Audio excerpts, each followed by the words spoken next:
අද මම ඔයාලට ගෙනාවේ ගෙදර තියෙන ඕනම පළතුරක් මේකත් එක්ක මික්ස් කරලා හදාගන්න පුළුවන් හරිම රසවත් ස්මූදි බෝල් එකක්.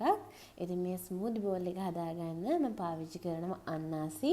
අන්නාසි කියලා කියන්නේ ගොඩාක් කැලරි අඩු, ඒ වගේම ෆයිබර් කියන්නේ තන්තු වතුර ගොඩක් තියෙන, අපි කෑවම ගොඩාක් වෙලා අපිට බඩගිනි හැදෙන්නේ නැති, ඒ වගේම තමයි ශරීරයේ තියෙන මේදය දහනය කරන්න ගොඩාක් උපකාරී වෙන රසවත් පළතුරක්.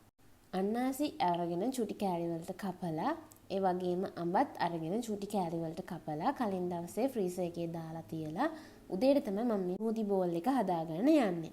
ඉතින් මේ ටික ඔක්කොම බ්ලෙන්ඩර් එකට දාලා ඊට පස්සේ වතුර චුට්ටක් අරගෙන ඒක මේ විදිහට එකතු කරගන්නවා. කප් කාලක් වගේ. ඊට පස්සේ මේ ටික හොඳින් බ්ලෙන්ඩ් කරගන්නවා. ඉතින් ඔයාට මේකට තමන් කැමති ඕනම පළතුරක් එකතු කර ගැනීමේ හැකියාව තියෙනවා. ස්ට්‍රෝබෙරි නැත්නම් කෙසෙල් මේවා චූටියට කපලා ෆ්‍රීස් කරලා තියාගන්න.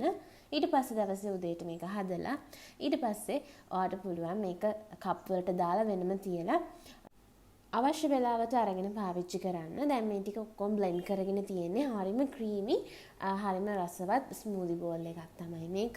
ඉතින් මේකට මම චූටියට කපාගත්ත almonds ටිකක් අරගෙන මෙන්න මේ වගේ එකතු කරගන්නවා almonds ටික.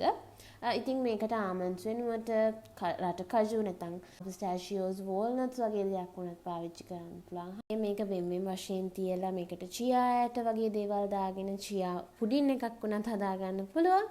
ඉතින් මම හිතනවා අද මේ ගෙනාපු වීඩියෝ එකත් ඔයාලට ගොඩක් වැදගත් වෙයි. ඔයාගේ ඩයට් එකේදී එකක් දාන්න, කමෙන්ට් එකක් දාන්න. තවත් දවසක මේ වගේ රසවත් ඩයට් රෙසිපි එකකින් හමු වෙනතුරු ඔයාලා හැමෝටම සුබ දවසක්.